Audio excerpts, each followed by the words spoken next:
Jeffrey Wright. I play the narrator in our film, The Wizard of the Kremlin.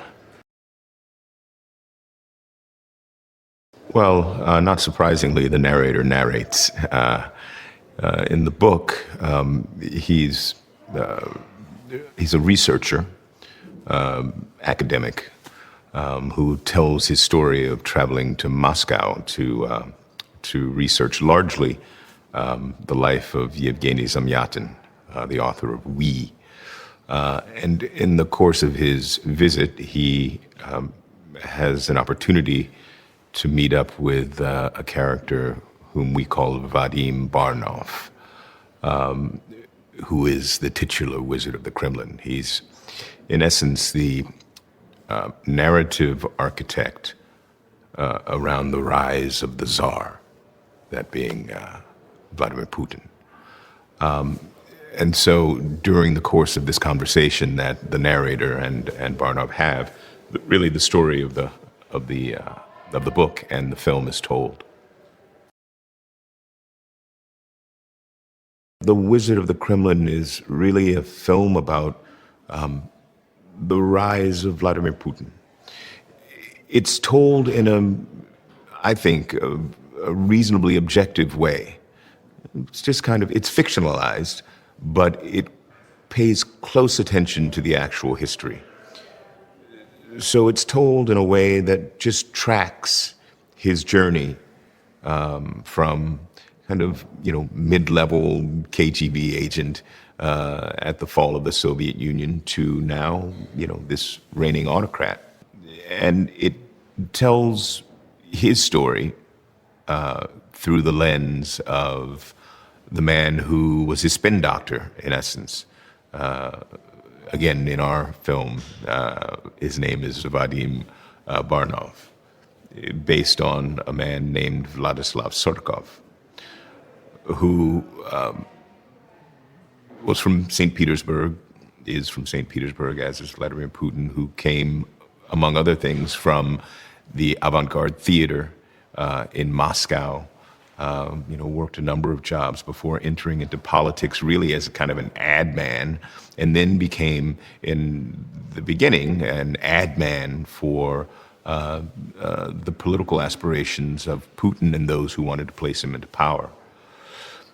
What's fascinating about this book and about the film is the ways in which it explores this new type of politics that emerged at that time, that emerged with Putin's rise, that was rooted in some ways in kind of the propagandistic past of the Soviet Union, but was morphed into a new style of propaganda and a new style of politics that was based in some ways on this idea of theater and politics being a stage, and in this case, a stage of shifting realities, a stage of chaos. I hadn't been aware of the book, but I received the script and I read it and I was floored by it. I found it to be wonderfully written,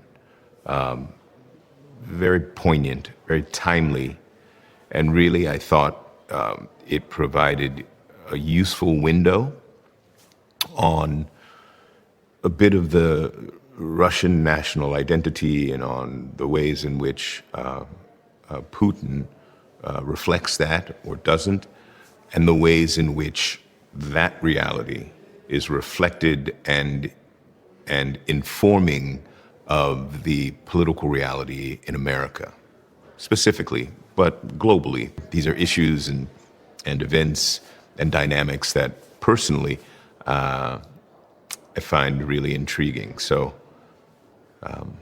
here I am. My character, the narrator, is really the guide into the story. He introduces us to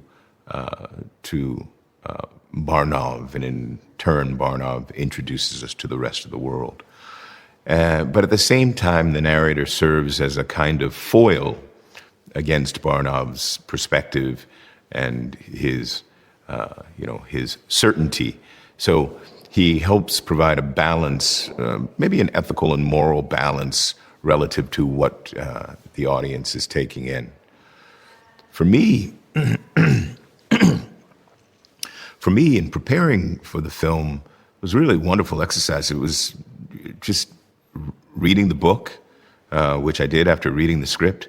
I started to read the book, and then I got distracted away from that book by reading another book, which is introduced in the film, which is this novel, We, by Yevgeny Zamyatin. My character describes himself as having been obsessed with Zamyatin's life and with this book, and I found myself, and still find myself, a bit obsessed with this book as well.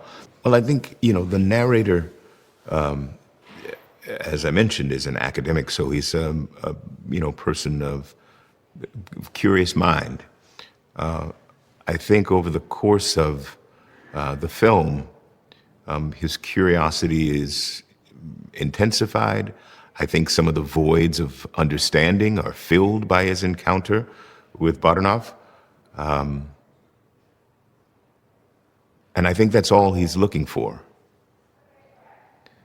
There may be some other things, I think, that are, kind of drifting, some ambiguities that exist with the character about his reason for meeting with Baranov. But on the surface, I think he's driven simply by personal and professional curiosity. And he knows more at the end of the film, and we know more at the end of the film than we did at the beginning, and the narrator and the audience go on that journey together.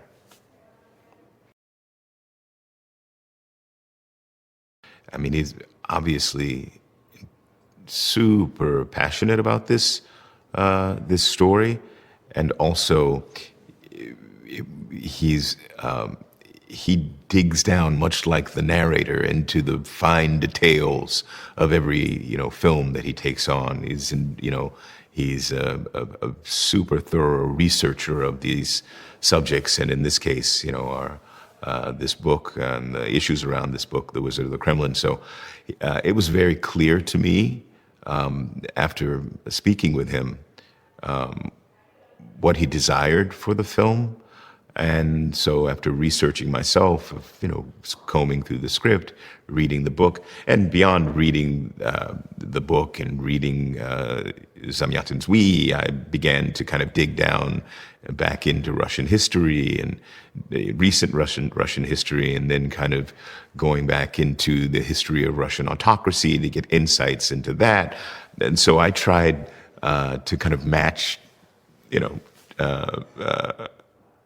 Olivier's curiosity with my own, so that I could bring to the character, the kind of detail and understanding that that he brings to his filmmaking. I think art, stories, cultural output, at a time where there's so much kind of dysfunctional communication, can serve a really important, necessary, and ideally hopeful purpose, in that it allows us to gather around together. And if the piece of art comes from responsible artists, perhaps it can kind of begin to at least attempt to unify us around a common understanding that's grounded in truth and grounded in things that help us understand our world a bit better and help us understand who we are, so that we can live together. Paul and I live in more or less the same neighborhood in New York. So a few months ago, we ran into each other on the street, and we had a good talk, about the project. This was last summer. This was months before we started filming. But it was clear from that conversation that he was very excited to tell this story, and I think I made it clear that I was excited too as well.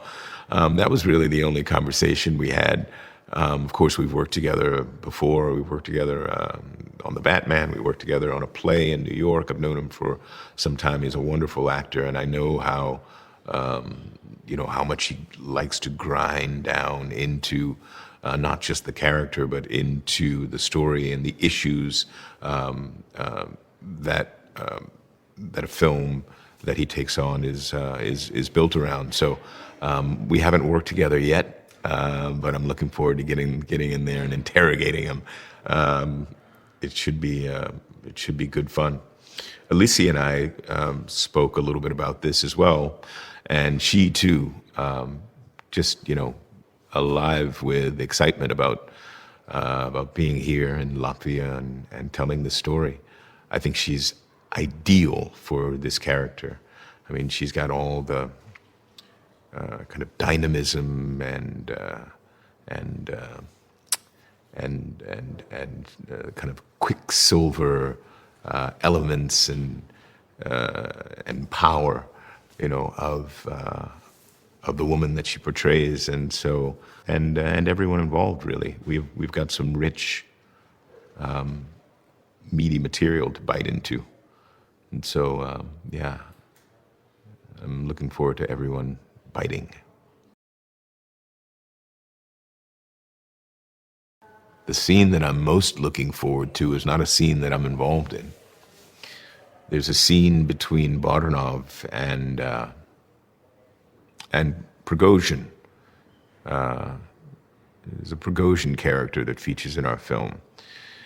And in that scene, Prigozhin describes the Internet Research Agency, which was essentially a troll farm used to spread propaganda and disinformation via the internet, reached its tendrils into the United States beginning about a decade ago. And in this scene, Prigozhin describes America, and he describes the vulnerabilities of the American people. And he describes how he intends to manipulate that vulnerability. And Baranov adds more potency to his strategy through this conversation. They discuss what they intend to do, how they intend to do it. But the description of America is, I think, so poignant and so close to home, so true, but also so tragic. I'm looking forward to seeing what they do with that scene. I think it's a powerful message within our film. I think this film is a little bit of a glimpse behind the curtain too on contemporary Russia, in a way that I think will be intensely compelling for audiences.